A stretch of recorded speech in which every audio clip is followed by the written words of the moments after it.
There comes a moment when life strips you bare, when everything you thought defined you disappears, and all that's left is the raw truth of who you really are. Most people see that moment as the end. But what if it's the beginning? What if your pain isn't punishment, but preparation?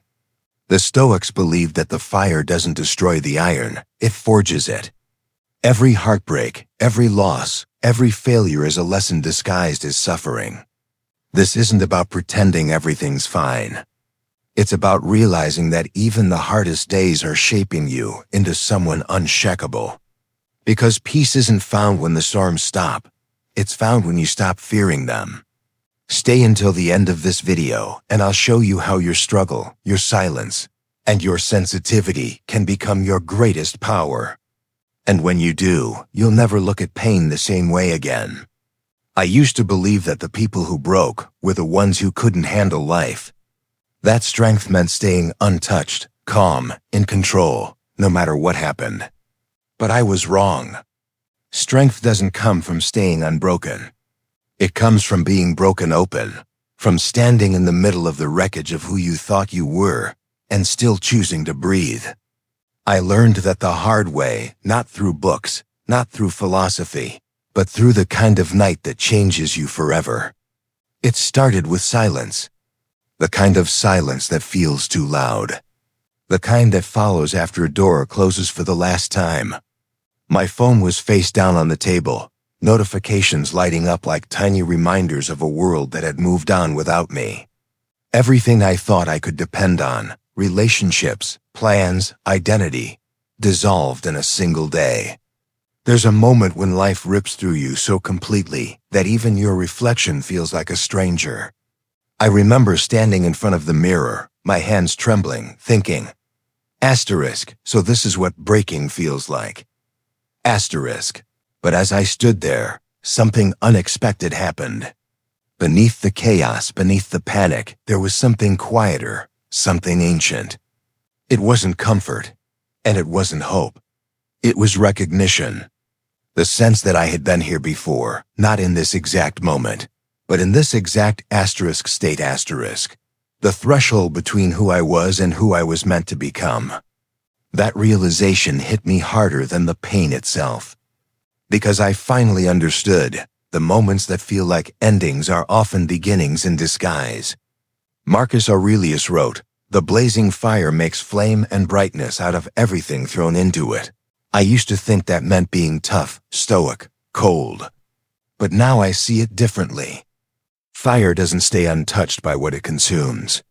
It transforms everything it touches, and it transforms itself in the process. That's what pain does. It burns away what's false, what's borrowed, what's temporary. It leaves only what's real. The Stoics didn't fear suffering. They studied it. They learned how to use it as material for greatness.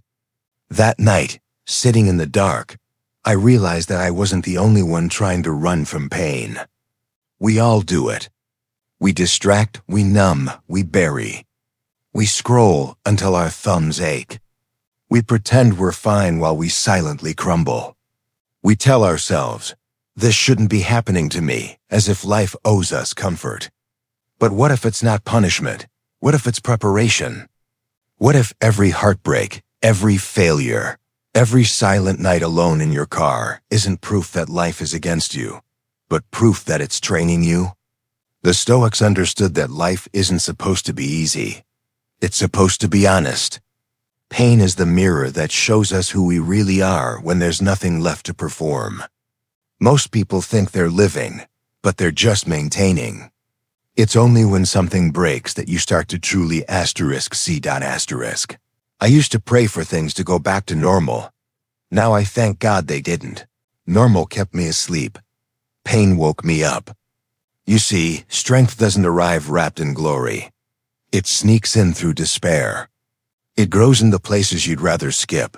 The sleepless nights, the unanswered calls, the mornings when you have to drag yourself out of bed, even though your heart is still shattered.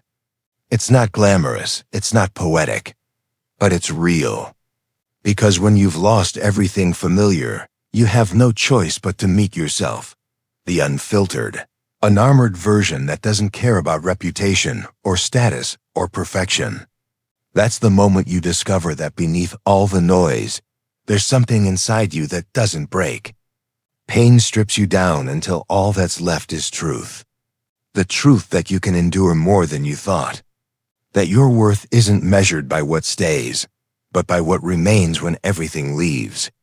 The truth that maybe life doesn't test your strength. It introduces you to it. Every scar you carry isn't just a reminder of what you've lost. It's evidence of what you've survived. And survival, real, conscious, deliberate survival, is sacred. That's why I stopped asking for easy days. Easy days don't teach you anything. They don't show you who you are. The hardest days, the ones that leave you on your knees, the ones that make you question everything, those are the days that forge you. You can't buy that kind of strength. You have to earn it. You have to live through it. And when you do, you realize something extraordinary. The very moments that broke you were building you. So if you're watching this right now, and you're in that space, the one where everything hurts, where nothing makes sense, where it feels like your life is falling apart, don't turn away from it. Don't rush to escape. Sit with it. Feel it. Because pain, when faced with courage, transforms into power. You are not being buried. You are being planted. And in time, you'll see that the same darkness you fear is where your roots grow deepest. And when you rise again, because you will, you won't be the same person who fell. You'll be wiser, quieter, sharper. You'll move differently because you'll know that peace isn't the absence of storms. It's the ability to stand in the rain and still look toward the horizon. That's what the Stoics meant by true freedom. The ability to remain unshaken, not because life is gentle, but because you are grounded. I don't know what fire you're standing in right now, heartbreak, failure, loneliness, uncertainty. But I know this. You're stronger than you think. You've already survived every worst day so far. And you'll survive this one too.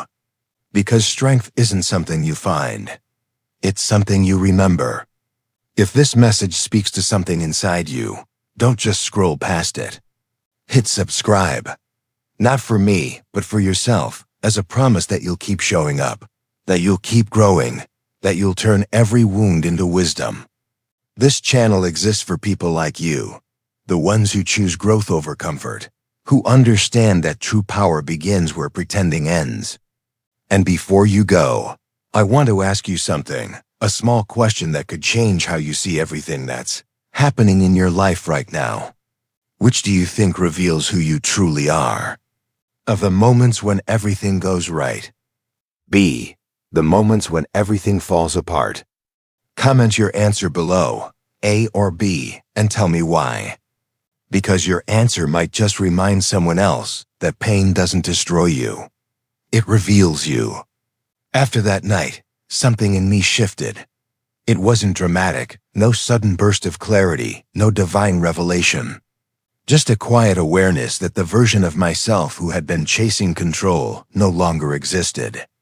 I started noticing small moments differently. The way my chest tightened when someone criticized me. The way silence between messages felt like rejection. The way I mistook uncertainty for failure. It was as if life had handed me a mirror, and for the first time I was forced to look closely at what lived beneath my reactions. I realized I wasn't broken because things went wrong. I was breaking because I had built my identity on things that were never meant to last. I began to understand what the Stoics meant when they said, "You suffer not because things are hard, but because you wish they were different." Every time I resisted what was happening, I created twice the pain of reality and the pain of my refusal to accept it. Life wasn't punishing me. I was punishing myself for expecting it to obey my script. I used to think peace came when everything was in place. But peace, I discovered, begins the moment you stop demanding that life be anything other than what it is. I remember walking one cold morning before sunrise, the world still half asleep. The streets were wet from rain, and the city lights blurred into soft gold reflections on the pavement. Everything felt quiet, suspended, like life itself was taking a breath. And in that stillness, I heard my thoughts differently. They weren't frantic or fearful anymore. They were curious. I started asking myself new questions. Not why did this happen, but what is this showing me? Not how do I fix it, but what if I just listen? That shift from resistance to inquiry changed everything. The Stoics often spoke of the discipline of perception, the art of seeing clearly without the fog of emotion or ego. I had always thought clarity was about understanding the world, but it's not. It's about understanding yourself in the world. It's realizing that you can't always choose what happens, but you can always choose how you meet it. I began to notice how my thoughts would twist reality, turning small inconveniences into tragedies and neutral words into wounds. When I paused long enough, I could see that it wasn't the world that was hurting me. It was the story I kept telling about it. One afternoon, a friend said something that once would have set me off. It wasn't cruel, just careless. Normally, I would have snapped, defended myself, replayed it for hours later. But instead, I just watched the emotion rise, the heat in my chest, the tightness in my throat, and I didn't move. I didn't speak. I let the wave crest and fall. It lasted maybe 20 seconds. But when it passed, I felt something I hadn't felt in years. Power. Not the loud, forceful kind, but the kind that comes from not being dragged by your impulses. In that stillness, I felt the freedom that Marcus Aurelius called the empire within. You see, the real battle isn't between you and the world. It's between your awareness and your automatic reactions. The world will always send triggers, harsh words, disappointments, loss. You can't control that. But you can decide what kind of person walks into those moments. You can either be the one who burns with every spark or the one who learns to turn fire into light. It's strange, we spend our lives trying to build a life that protects us from pain, yet it's pain that ends up protecting us from illusion. I started realizing that every moment of discomfort was a signal pointing me toward something unhealed. The tension wasn't there to torture me. It was there to teach me. When you stop running from the feeling and start facing it, it transforms. Fear becomes awareness. Sadness becomes depth. Anger becomes clarity. The Stoics didn't escape emotion. They trained it. They saw every challenge as a gymnasium for the soul. And that's what life became for me. A place to practice presence. To breathe through discomfort. To see every storm as an invitation to anchor deeper within myself. Because when you stop reacting to every gust of wind, the storms stop feeling like punishment. They start feeling like reminders. Reminders of your ability to stay grounded while the world spins. That's when I realized peace isn't found in the absence of chaos. It's found in your ability to remain whole in the middle of it. I had spent years trying to build a life where nothing could shake me, when all along, the real lesson was learning to stay steady while being shaken. Strength isn't about standing tall when life is calm. It's about standing tall when it's not. So if you're watching this, wondering when things will finally settle down, maybe they're not meant to. Maybe the goal isn't to escape the storm. Maybe it's to learn to walk through it without losing your center. The next time something triggers you, before you react, pause. Take one breath longer than you want to. That's where your power begins, in that small invisible moment between impulse and choice. That's the space where you stop being a victim of life and start becoming a participant in it. The Stoics called that freedom. I call it peace. And once you taste it, you'll never want to go back. It's strange how awareness changes everything, yet fixes nothing right away. After that morning, I started seeing how much of my suffering came not from what happened, but from how deeply I clung to what I thought should happen. I wanted people to stay the same, outcomes to align with my plans, the world to play fair. But life kept whispering, let go. The more I tried to hold on, the heavier it all became. And one day, something inside me snapped, not in anger, but in surrender. I stopped fighting what was already gone. That moment felt like free fall. To release control is terrifying. It feels like stepping off a cliff with no promise of landing. But somewhere in the descent, I realized the truth. I wasn't falling, I was being carried. Every loss, every disappointment, every unanswered prayer, they weren't detours. They were directions. The Stoics called it amor fati, to love your fate. Not tolerate it, not endure it, but love it. Because life, in all its unpredictability, is always leading you exactly where you need to go. I used to look at people who seemed unshaken by chaos and think they were cold, detached. But now I understand, peace isn't indifference. It's trust. The kind that doesn't demand explanations, that doesn't panic when the path disappears. It's the quiet conviction that even if I can't see the whole map, the step I'm on is still sacred. Marcus Aurelius once said, "The impediment to action advances action. What stands in the way becomes the way." I used to read that as philosophy. Now I see it as survival. There was a time when I lost nearly everything I thought gave my life meaning. My career collapsed, my relationship ended. Even my health began to falter.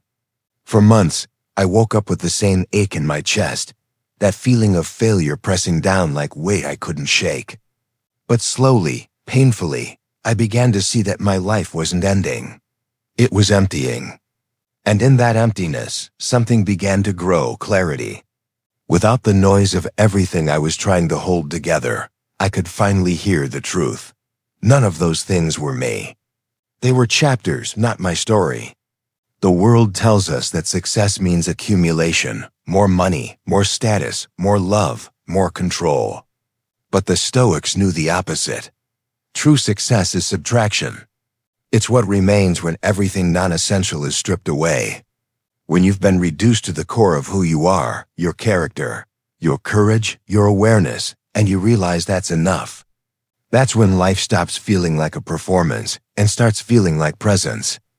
One night, sitting on the balcony of a small apartment I could barely afford, I watched the city lights flicker and thought about how I used to crave a different life. A bigger one. A louder one.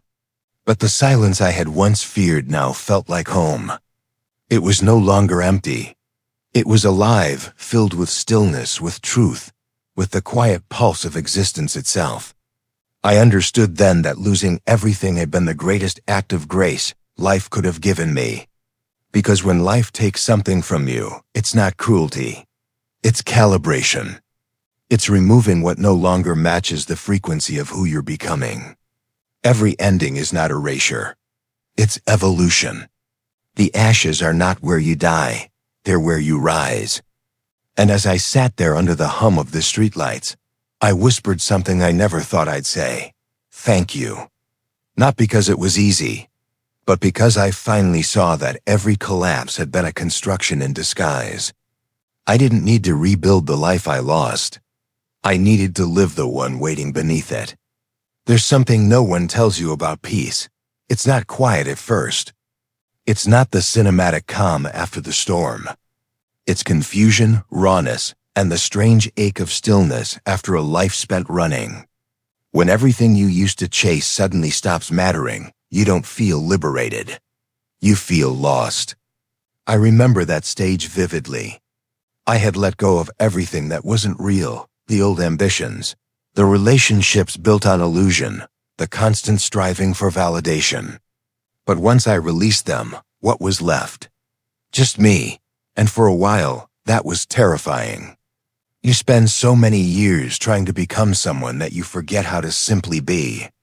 My mind kept searching for problems to solve, goals to chase, identities to rebuild. But there were none. There was only the present moment, empty, unstructured, unadorned. It was the kind of silence that made me restless. Yet slowly, beneath that discomfort, something began to reveal itself, a sense of alignment I had never known before. I wasn't striving anymore. I was simply existing, and it felt like truth. The Stoics often spoke of living in accordance with nature. For years, I thought that meant living virtuously or morally. But it's deeper than that. It means living in harmony with reality, not fighting the current, not forcing outcomes, not resisting change. I had spent my entire life trying to swim upstream, convinced that struggle proved strength. But strength, I learned, is knowing when to float. When to let life carry you, not because you've given up, but because you finally trust the flow. One evening, I took a walk through a small park near my apartment. The air was crisp, the sky bruised with twilight. A group of children were chasing each other across the grass, laughing that pure, unfiltered way only children can. And I thought, that's what we all lose when we grow up. That effortless joy of being fully present.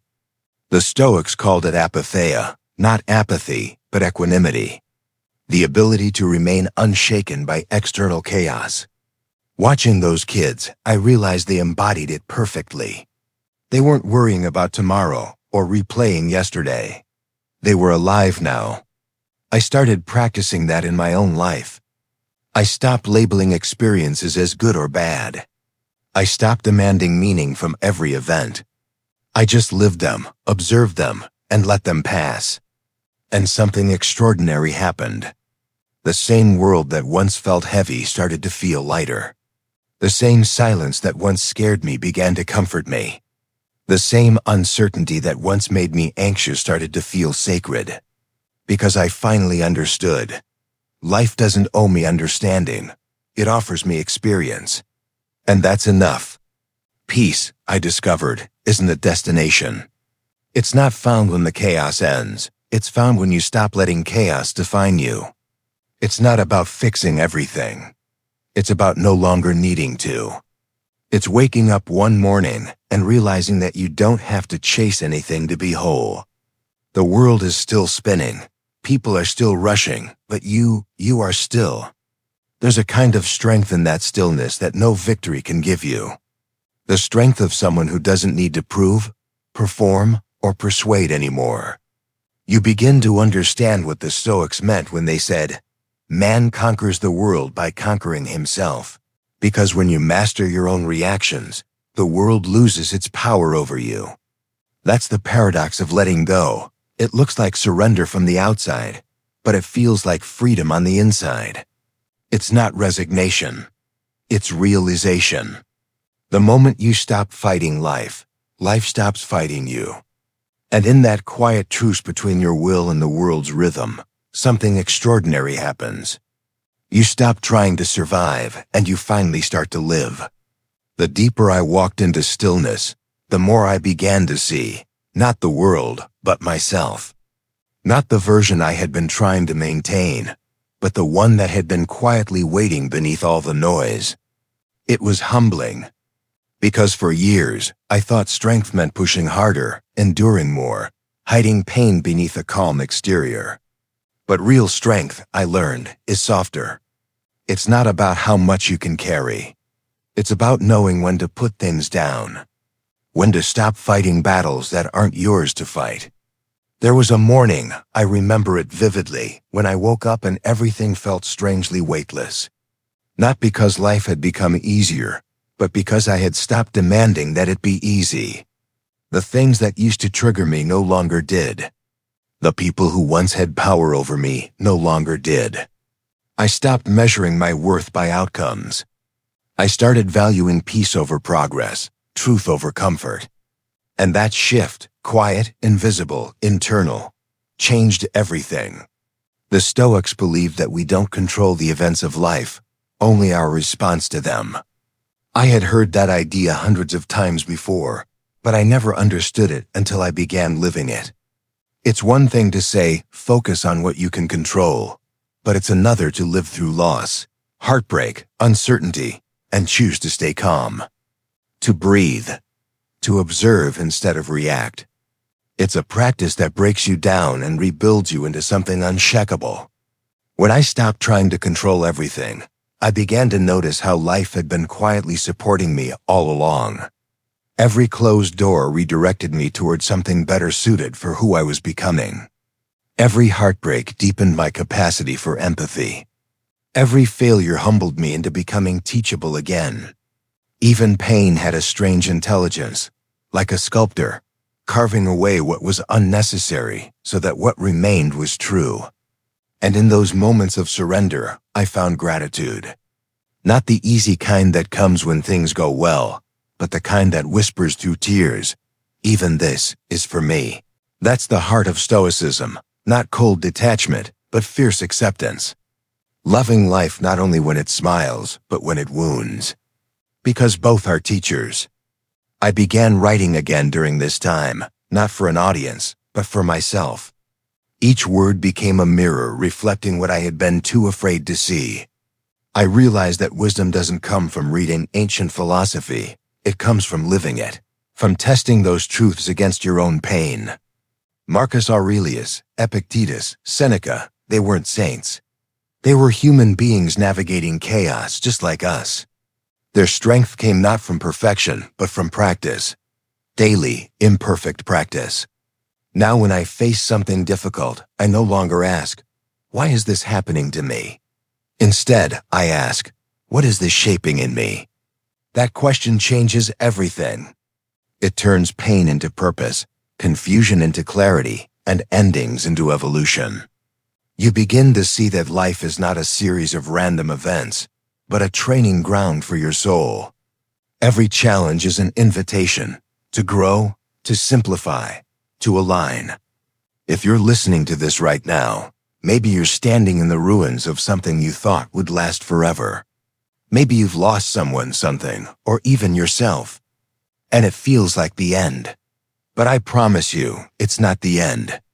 It's the initiation. The version of you that's emerging on the other side of this pain is wiser, calmer, and infinitely stronger than the one who entered it. The Stoics taught that fate is not your enemy. It's your ally. Life is not trying to break you, it's trying to awaken you. Everything you've been through has been preparing you for the peace you've been seeking.